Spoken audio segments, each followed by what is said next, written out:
आज ही के दिन, यही चैत्रीय प्रतिपदा के दिन, यही इसको कहते हैं नया संवत्सर, नया वर्ष।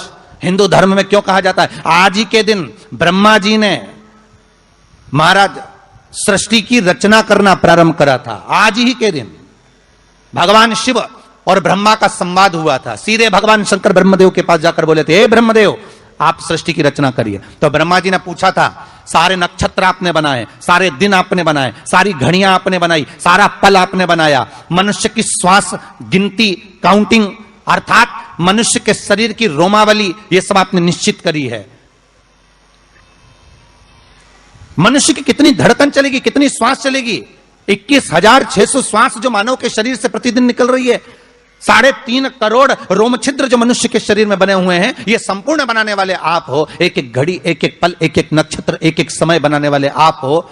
हर श्वास को बनाने वाले आप हो। तो आपसे मुझे कहना है कि एक निर्माणकर्ता ब्रह्मदेव, आप ब्रह्मा जी करें तो एक काम करो ना कि सृष्टि की रचना भी आप करो।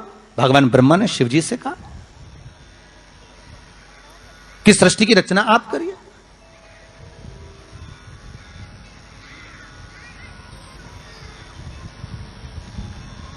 महाराज भगवान ओघड़दानी त्रिकालदर्शी शंभु कहते हैं, मेरा कैलाशी मेरा शिव कहता है, नहीं नहीं नहीं ब्रह्मदेव, सृष्टि की रचना करने को तो हम कर दें, मना नहीं है, पर भगवान विष्णु की नाभि से आप प्रकट हुए हो।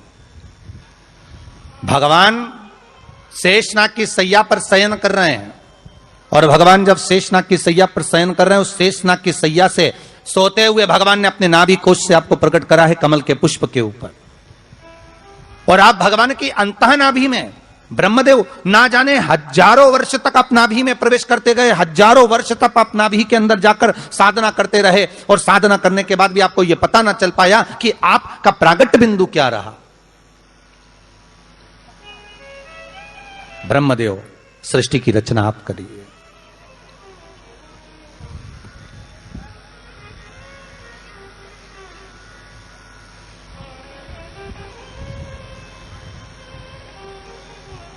ब्रह्मा जी कह रहे हैं, नाथ,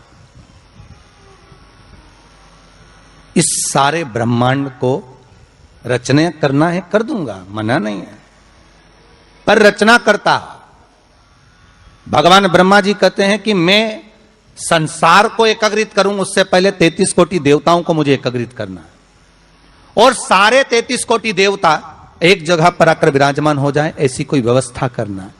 शंकर भगवान ने कहा, बनाओ ब्रह्मदेव, तुम निर्माण करो। ब्रह्मा, शास्त्र कहता है कि भगवान शिव स्वतः, शंकर तो शंकर है, भगवान शंकर ने एक मट्टी का सुंदर सा भाग ढेला एकत्रित करा, उस ढेले से भगवान ने एक सुंदर कुंभ का निर्माण करा, एक सुंदर कलश का निर्माण करा।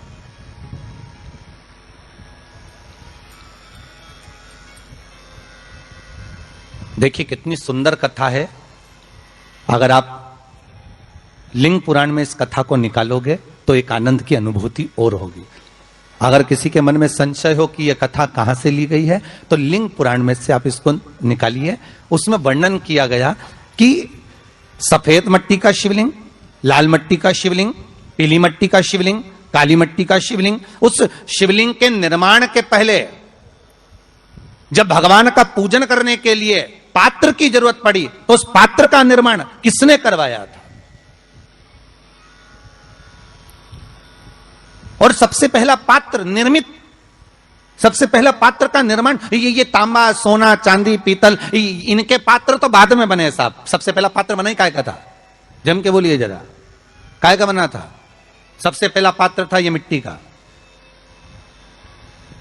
आज भी हिंदू धर्म में भले तुम्हारे घर में सोने के कलश हो, भले चांदी के कलश हो, भले तुम्हारे घर में पीतल और तांबे के पात्र रखे हों, पर आज भी अगर ब्राह्मण कहेंगे कि हमें कोई यज्ञ करना है, अनुष्ठान करना है, हमें ये स्थापना करना है, तो ब्राह्मण एक ही बात कहेंगे कि तांबा, पीतल, चांदी के हमें पात्र नहीं चाहिए। ब्राह्मण कहेगा हमें मिट्टी के कलश लाकर रखो,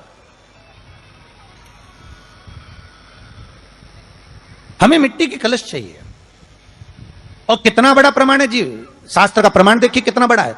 आप किसी दूसरे घर में जा रहे हो, आप अपना घर छोड़कर और दूसरे मकान में जा रहे हो और आपको लगा कि मैं इस घर में अब 15-20 दिन नहीं आऊंगा, 1 महीना नहीं आऊंगा, तो शिव महापुराण की कथा कितना सुंदर कहती है कि अगर आप जा रहे हो और आपको ऐसा भय लगता है कि इस मकान में कोई दूसरी प्रवेश ना करे, कोई दूसरा जीव ना आ जाए, इस मकान में कोई अंतरात्मा ना आए, इस मकान पर कोई टोना ना करे, इस मकान में कोई टोटका ना करे, इस मकान में कोई जादू ना करे, तो उसके लिए शिव महापुराण की लिंग पुराण वर्णन करती है कि मात्र एक मट्टी का कलश, उस मट्टी के कलश में एक महाराज थोड़ा सा धान भरकर उसमें एक सिक्का, 1 रुपया उसके अंदर डालकर और एक बेलपत्र उसके अंदर डालकर उसको उसके एक दिए से या प्लेट से या नरियल से उसको रखकर एक स्थान में ईशान के अंतर्गत उसको रखकर चले जाइए। उस मकान में ना तो कोई भीतर प्रवेश कर सकता है, उस मकान में ना कोई टोना कर सकता है, उस मकान में ना कोई टोटका कर सकता है, उस मकान में ना किसी की नजर लगती है। और वो पात्र कोई दूसरा नहीं होना, वो पात्र होना चाहिए मट्टी का कलश। मट्टी के कलश की बड़ी महत्वता है। अब तो थोड़ा सा महाराज हो गया कि लोग हम मट्टी का कलश अगर तुम दोगे भी तो ब्राह्मण क्या काम में लेगा, तो ब्राह्मण जन कह देते हैं थोड़ा तांबे के 4 कलश लेकर आइए हो, तुम जरा स्टील के 5 कलश लेकर आइए, आप तुम तांबे के या ये बर्तन लेकर आइए। पहले इसका प्रमाण नहीं था, पहले प्रमाण था केवल मट्टी का कलश। स्थापना जो थी वो मट्टी का कलश, विराजमानता थी मट्टी का कलश, जिसका निर्माण स्वयं भगवान शिव शंकर, भगवान शंभु, भगवान त्रिकालदर्शी कैलाशी स्वयं लिंग पुराण के अंतर्गत शास्त्र वर्णन करता है कि जिस समय सुंदर शिवलिंग की स्थापना करी गई, शिवलिंग का निर्माण करने के लिए भगवान ने, और स्कंद पुराण में भी आता है, यही बात शिव महापुराण में भी आती है। और आपको पहले भी कथा में कहा कि ब्राह्मण सफेद मट्टी का शिवलिंग बना, पहले भी कथा में कहा, आज फिर कह रहा है। क्षत्रिय लाल मट्टी का शिवलिंग बना है, वैश्य पीली मट्टी का शिवलिंग बना है, शूद्र काली मिट्टी का शिवलिंग का निर्माण।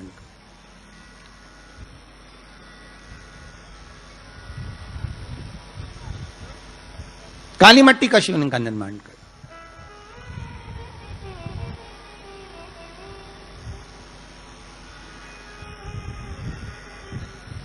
एक बहुत अच्छी बात कहें, अगर आप लोगों को अच्छा लगे तो अपनी जिंदगी में उतारना, ना अच्छा लगे तो उसको छोड़ देना, ठीक है। जितने लोग भी कथा सुन रहे हो बहुत ध्यान देना, ये जो पानी पीने का जो मटका होता है ना, जिसको हमारे यहां कलश कहा जाता है, हंडा कहा जाता है, जिसको हमारे यहां परिंडा कहा जाता है, मटका कहा जाता है, तो पहले जो मटका चलता था वो लाल कलर का चलता था, ठीक है। उस पर कलाकृति करते थे लोग, उस पर डिजाइन करते थे। आपके यहां भी होगा, जितने लोग कथा सुन रहे हो ना, आपके यहां भी मटका होगा, लाल कलर का चलता था। अभी अभी जो मटका चल रहा है ना, उसका कलर चेंज कर दिया गया। कौन सा कलर का हो गया? वो काले कलर का बेचने लगे। तो वो बेचने वाला क्या कहता है कि साहब ये सफेद, ये लाल जो मटका है ना, इस मटके से मजबूत अगर कोई मटका है तो वो काला है। बोलो सही है कि गलत है? अरे बोलो तो सही है ना। आप कभी जाओगे बाजार तो कह देगा, कुमार भी कह देगा, ये जो मटका है ना लाल वाला, इस लाल वाले मटके से मजबूत ये काला वाला मटका है, ये काला मटका है। और महाराज इससे पानी ज्यादा ठंडा ये कर देगा। पर शिव महापुराण की कथा, लिंग पुराण की कथा कहती है, और अगर आपने बैसाख मास की कथा को श्रवण कराओ, बैसाख की एक कथा होती है, उसको अगर आपने श्रवण कराओ तो उसमें वर्णन आता है कि घर के अंदर जहां पर आप पानी पीते हो, जिस स्थान पर अन्नपूर्णा निवास करती है, जिस स्थान पर अन्नपूर्णा का वासा होता है, रसोई घर में जहां पर भोजन बनता है, उस स्थान पर काला मटका नहीं रखा जाता। काला हंडा, काला मटका उस स्थान पर नहीं रखते। पर आज फैशन के हिसाब से, अरे साहब ये मटका थोड़ा कम ठंडा पानी देगा तो ये मटका ज्यादा ठंडा पानी देगा, तो उसको काले मटके को रखते। पर हमारा शास्त्र कहता है काला मटका लोग रखते कहां थे? पहले जो शास्त्र रीति थी, उस काले मटके को रखते थे जब मकान बनता था, जब प्रॉपर्टी बनती थी, जब जमीन बनती थी, जब जायदाद बनती थी, संपदा बनती थी, तो उस स्थान पर उस काले मटके को केवल नजरोटे के लिए, केवल हाय के लिए, केवल नजर के लिए रखा जाता था। उसको लोग लेना पसंद नहीं करते। पर आज के व्यक्ति को अगर कह दिया जाए कि ये 2 मटके रखे हैं साहब, लाल भी है और काला भी है, तो कौन सा पसंद करेगा? वो काला वाला ही दे दीजिए साहब, ये पानी ज्यादा ठंडा करेगा, उसकी श्रेष्ठता रहेगी। नहीं, शिव पुराण कह रही, भगवान कुंभ का निर्माण कर रहे हैं, भगवान कलश का निर्माण कर रहे हैं, और भगवान स्वयं ब्रह्मदेव कर रहे हैं कि आप ऐसा निर्माण कर दो जिसमें 33 कोटि देवता स्वतः विराजमान हो जाए। तो भगवान ने उस कलश का निर्माण कर दिया। अब कलश का निर्माण करा तो स्वयं भगवान ब्रह्मदेव बोले, प्रभु इस कलश के अंदर मेरा स्थान कहां है, मेरा स्थान कहां है?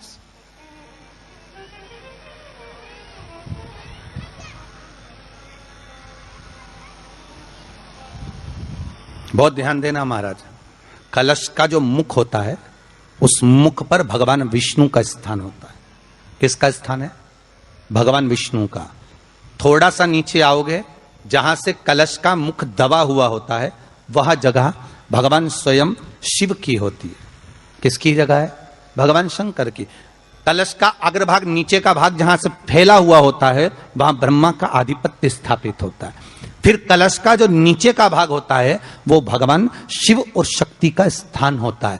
कलश के बाहरी भाग में, जहां पर बाहर का हिस्सा होता है, उस कलश के बाहरी भाग में 33 कोटि देवताओं को भगवान शंकर ने लाकर विराजमान किया होता है। महाराज भगवान शंकर 33 कोटि देवताओं को निमंत्रण देकर उस कलश में विराजमान कर दिया।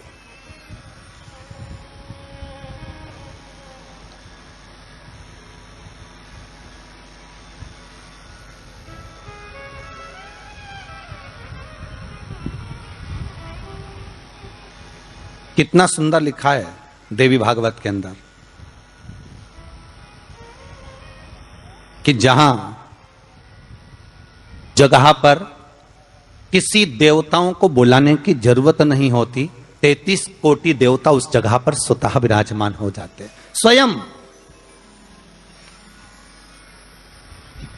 33 कोटि देवता स्वयं वहां विराजमान। और कितनी महत्वता कलश की महाराज।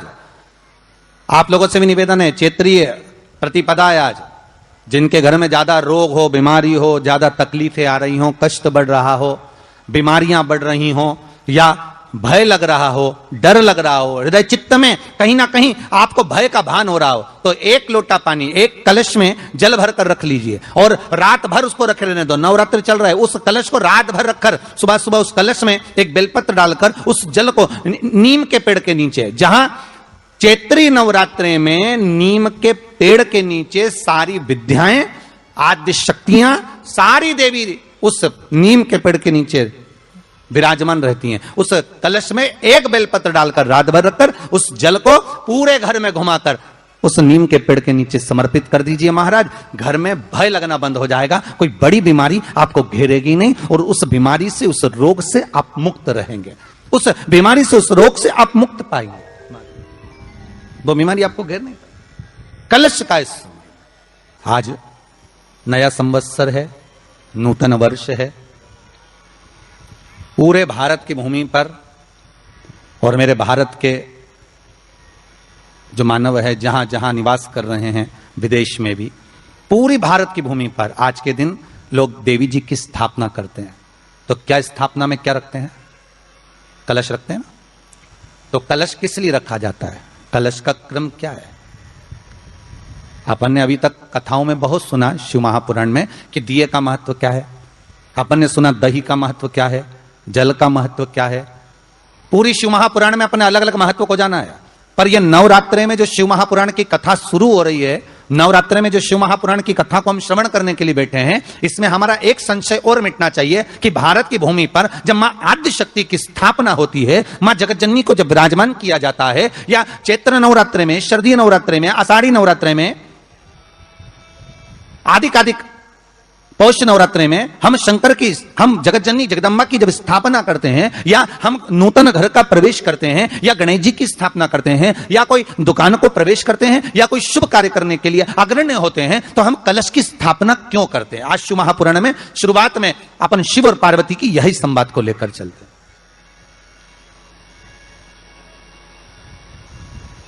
आखिर कलश में ऐसा क्या है? कलश के अंदर आखिर ऐसा क्या विराजमान है कि 33 कोटि देवता उस कलश के अंदर आकर बैठ जाते हैं महाराज?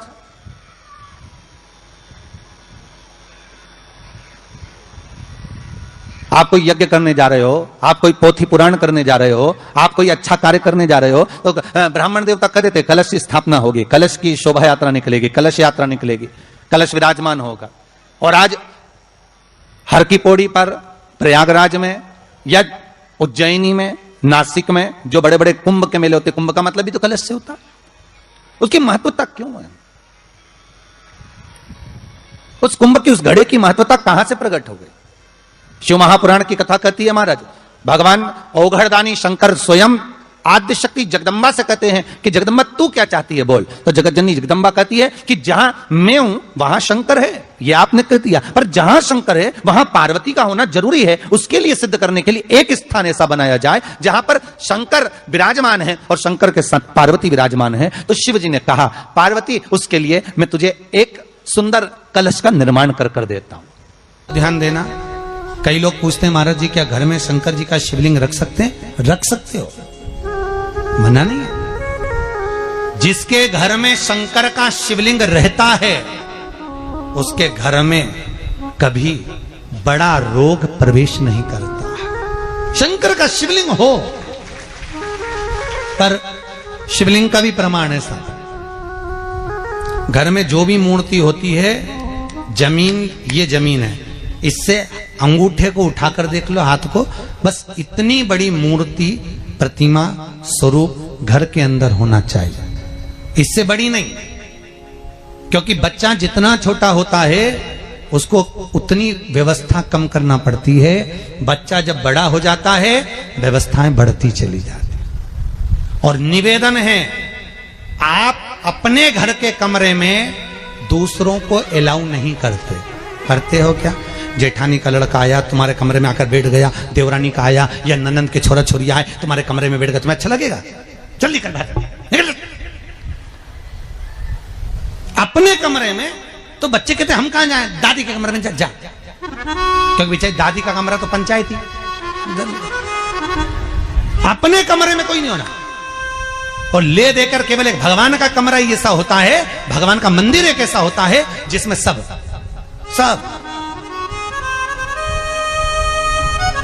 तीर्थ करने गई, कहां? रामेश्वर। गणेश जी भगवान शंकर से बोले पिताजी फिर तीर्थ गई है। शंकर जी बोले बेटा खसक के बैठ जा, पकड़ के लाती होगी।